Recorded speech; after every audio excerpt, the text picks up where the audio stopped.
লিখে রাখুন, আইপিএল 2026-এর সেরা ম্যাচটা গতকালই হয়ে গেল। লখনৌর দেওয়া 204 রানের পাহাড় কিভাবে টপকে গেল চেন্নাই? আর কে এই উর্ভিল প্যাটেল, যিনি যশস্বী জয়সওয়াল, জশ বাটলারের রেকর্ড ছুঁয়ে ফেললেন মাত্র 13 বলেই 50? ভিডিওটা স্কিপ করবেন না, কারণ কালকের ম্যাচের ড্রামা সিনেমার স্ক্রিপ্টকেও হার মানাবে। লখনৌ শুরুতে যা খেলছিল, মনে হচ্ছিল স্কোর 250ও হয়ে যেতে পারে। ওপেনিং এ নেবে জশ ইংলিশ মাত্র 33 বলে 85 রান করে চেন্নাইয়ের বোলারদের প্রায় তুলোধনা করে দিয়েছিলেন। কিন্তু গেম চেঞ্জার হয়ে এলেন জিমি ওভারটন। এক্ষেত্রে ক্যাপ্টেন ঋতুরাজ গায়কোয়াড়ের ভালো ক্যাপ্টেন্সি। এক ওভারে ঋষভ পান্ত এবং জশ ইংলিশকে আউট করে লখনৌর কোমর ভেঙে দিলেন জিমি ওভারটন। লখনৌ শেষ পর্যন্ত 203 রানে থামলো, কিন্তু আসল খেলা তো তখনও বাকি ছিল।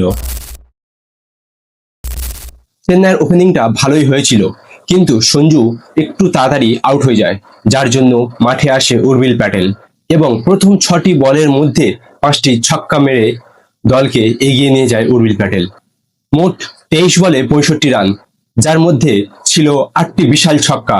একটা সময় মনে হচ্ছিল চেন্নাই 16 থেকে 18 ওভারের মধ্যে এই ম্যাচটা শেষ করে দিতে পারে, কিন্তু উর্ভিল আউট হতেই একের পর এক উইকেট পড়ে সিএসকে চাপে পড়ে যায়। শেষ 2 ওভারে বাকি ছিল 21 রান, পেসার তখন তুঙ্গে। শেষ ওভার অর্থাৎ 6টা বলে বাকি ছিল 10টি রান, কিন্তু লখনৌ সুপার জায়ান্টসের কাছে বোলিং অপশন না থাকার জন্য বল হাতে নিলেন এডেন মাকরাম। প্রথম দুটোই ওয়াইড। পেসার কাকে বলে লখনৌ কাল বুঝলো।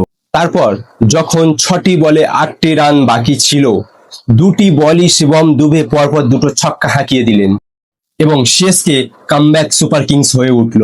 লখনৌ এই হারের সাথে সাথে প্লে অফ থেকে ছিটকে গেল, আর চেন্নাই সুপার কিংস পয়েন্ট টেবিলে 6 থেকে এখন বর্তমানে 5-এ এসে গিয়েছে।